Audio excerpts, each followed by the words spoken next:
আগে আমি বাঙালি না, আগে আমি একজন মুসলিম। আমার বাবা মুসলমান, আমার দাদা মুসলমান, আমার পরদাদা মুসলমান। আমি একজন মুসলিম সম্ভ্রান্ত পরিবারের ছেলে, সুতরাং আগে আমার মুসলমান হিসেবে মুসলমানদের পাশে থাকা প্রয়োজন। আল মুসলিম ও আকুল মুসলিম, আল্লাহ রাসূল সাল্লাল্লাহু আলাইহি ওয়াসাল্লাম বলেছেন, এক মুসলমান আর এক মুসলমানের ভাই। আল মুমিনু কারজুলিন ওয়াহিদ, ইনিস্তাকা আইনুহু ইস্তাকা কুল্লু ও ইনিস্তাকা রাসুহু ইস্তাকা কুল্লু। মুমিন দিল্লিতে থাকবে, মুমিন পাকিস্তান থাকবে, মুমিন ফিলিস্তিন থাকবে, মুমিন লিবিয়া থাকবে, মুমিন যেখানেই থাক না কেন, এক মুমিনের ভাইয়ের উপর যদি আঘাত আসে, একটা শরীরের উপর যখন ডান হাতের উপর আঘাত আসলে বাম হাতও ব্যথা পায়, পুরো শরীরও ব্যথা পায়, তদ্রূপভাবে এক মুমিনের উপর যদি আঘাত আসে, আর এক মুমিন সে বাংলাদেশে বসে হলেও তার ব্যথায় কাঁদতে হবে।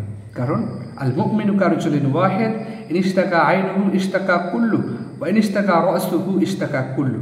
আমি মুমিন, আমি মুসলমান, আমি ইমানদার, সুতরাং আমার প্রতিবাদী স্থান ওই রকমটাই হবে ইনশাআল্লাহ।